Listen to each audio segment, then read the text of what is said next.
Everybody, welcome to the Hot Sheet. I'm Joe Parker. I got Garrett and Avi Becker, and we're the Santa Barbara group at Berkshire Hathaway Real Estate. So we had, before COVID, we started this series called the Hot Sheet, where on a weekly basis, we are updating you guys and posting it on our social media, giving you stats on the real estate market and some trends and news in the real estate market. So those of you who are interested in real estate, you'd have a source to go ahead and check it out. And so now we're trying to bring it back into production, and we thought we'd dovetail it into the Santa Barbara Zoomcast, a great little podcast style video interview that we're doing with local business owners to help share their story, to share the people behind the local businesses that we all love and enjoy. So this is the first episode of this new adventure for us here at the Santa Barbara Group, the little series, the Hot Sheet of the Santa Barbara Zoomcast. So fellas, what's up? How you doing? Oh, you're good. Right. So we've got to be here because we are trying to social distance in our own offices, and but you can hear a little bit through the walls. So, anyways, today's episode we're going to get into some stats, tell you what's happening in the Santa Barbara market. We're also going to go through some changes that have happened to real estate because of COVID, and get into some other things that are going on in the general real estate market and the whole vibe of the real estate business, and how some changes have made it more valuable for us and our clients that we're in a brokerage like Berkshire Hathaway. So Avi Becker, you've been looking at stats. What's going on? This market's crazy right now, right? It's been wild. I mean, these last couple months, we've had the pleasure to work with a lot of people, and it's kind of been a weird perfect storm where there's a lot of buyers that we were working with that were on hold during the months of March, April, and part of May that are now back in the mix looking to find that perfect home. There's not much inventory out there right now. And we have a slew of LA buyers, San Francisco buyers, sprinkled in some New York, East Coast buyers, people wanting to come to Santa Barbara more than even before, because obviously we have a space, we have a small community we're still very tight knit. And if you can work remote, why not work from the most beautiful place in the world? So we have, it's been interesting to say the least. Take a look at these stats. So the month of July 2020, there was a total of 209 new listings that came onto the market, everything from condo to mega mansions, all the way from Carpinteria through Goleta, and 216 homes went pending into contract under escrow. Compare that to last year in July, there was 235 homes. So that means there's 11% more new inventory on the market, and there's only 170 homes went pending. So in 2020, in July, there's been a 21% increase in the number of homes pending, which just shows that the demand is basically up 21%. So that means that a lot of great listings, like Garrett's, like Joe's, have gotten multiple offers in the last couple of weeks, and it's tough to compete as a buyer, but we're helping our buyers. Joe just had a buyer get his offer accepted over multiple offers. I had a buyer find a beautiful property off market, and Garrett did as well. So we're trying to do everything we can to help people, because it's definitely a competitive marketplace, to say the least, boys. And right now, the Santa Barbara group, we're so grateful for all your guys' referrals, everyone writing us 5-star reviews on Zillow. We so appreciate it. And right now we have $10.5 million of volume under contract and pending, and a total of 7 deals. And we're just so grateful for everyone who's been supporting us and sending us business. We can't wait to help as many people as we can as we finish out this year and make sure that people have a great place to call home with all the craziness going on in the world.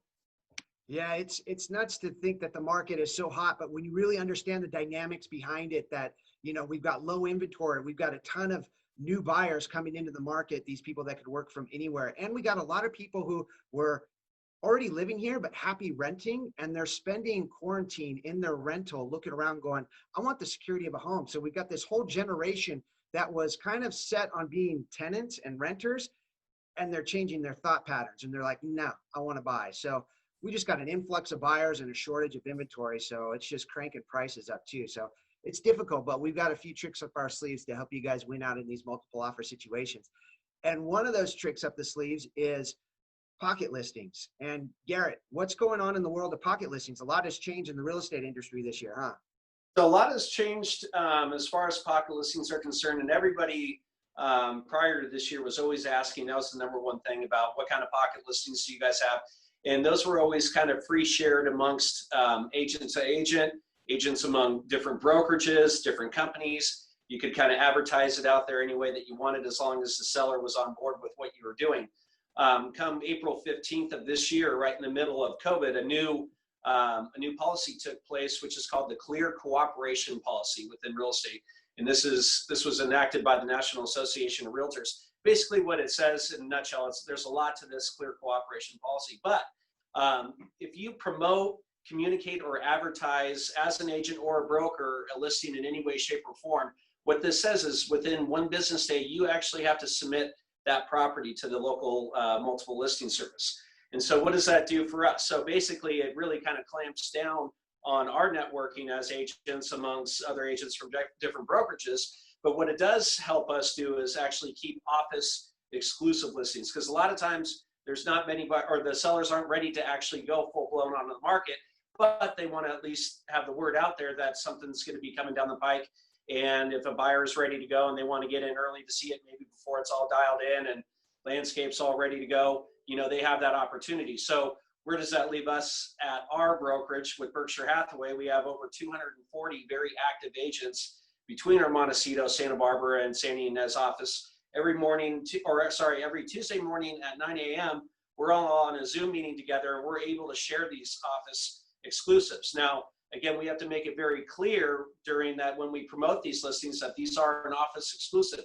We can't go out and share this with the general public, promote it, or communicate it in any way, or with anybody else from a different brokerage. Otherwise, technically, by this policy, it has to be inputted into the MLS within 24 hours. So there's many different reasons why this policy went into place, but what does that do for us? It just adds that much more value for agents like ourselves who are working with other top producing agents. We're getting to hear about this morning. I think we had 8 different properties that we were let known about that, again, that are an office exclusive that are coming up within the next 2 to 3 weeks. We have different ones all the way from Carpinteria to Marine Terrace on the Mesa to Montecito. So again, we know about these and we can know that they're coming up, and we know that we can put them on our docket in order so we can get a head start on them.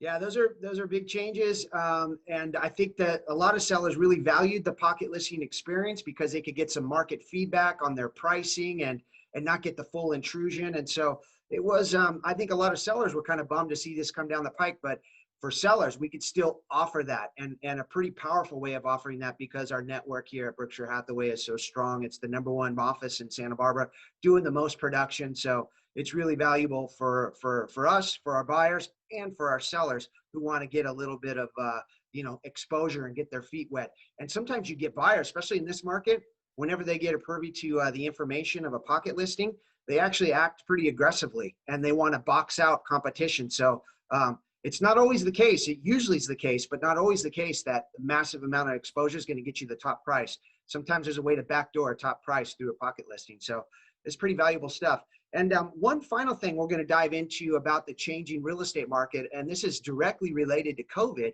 is these forms that we have now that we have to use in order to get buyers into listings. So before we could show a property, we have to send in a form that's the PED form is our acronym for it. And basically what it does is it highlights all the safety precautions you have to take as a buyer and as agent to go into a property. And so then there's the question that was posed to our legal team, and I saw the email come through. I thought it'd be interesting to share with all of you is if a seller doesn't want a buyer to bring their kids through the property as a fear that the kids will be touching more surfaces, won't be as controlled in their ability to move through the house in a manner that is expected during these times of COVID, can they do that? Can they ask for no kids? And the answer is no. It is a violation of the fair housing laws. It's discrimination against familial status. So no, you can't do that, but you are protected, and you could point out to the seller that they're signing these forms. And in this paragraph right here, it's talking about what they have to do if they bring their kids with them and how they have to watch them and everything. So basically, if they do really want to limit it, because maybe they're immunocompromised or something, then they basically have to limit it to everybody. They have to also limit adults coming through. They can't just carve out the children. So interesting times that we're in right now. There's a lot more work that goes into getting a showing done, more documents being signed, and many listings are requiring buyers to provide proof of funds and a pre-approval letter before they can even walk through the door. So that's rubbing a lot of buyers the wrong way who aren't used to that much disclosure up front just to go in and see a house. But times are changing and we're all adapting to it. So this is just the way it is right now. So that's kind of our spiel for the day. Anything else, fellas, that we missed? I don't think so. I think we As hit it always. all. So again, the hot sheet, this is a new series of the Santa Barbara Zoomcast we're going to be doing regularly to bring you updates on the stats, what's happening in the Santa Barbara real estate market. So we hope you like it, and feel free to comment. Let us know what you're curious about in the real estate market. Give us some ideas on topics that we could hit on so that we're addressing the things that you guys are thinking about, and make it a great day. And we're stoked to be here in Santa Barbara. Thanks so much for following us along, guys, and keep adding people to the support business page. We're growing that every day, and it's such a blessing to be part of that. And thanks for jumping in, sharing all your stories, and helping each other out through everything going on. Yeah, Very much totally, so. Thank totally you, love that everybody. group. All right, everybody. Bye.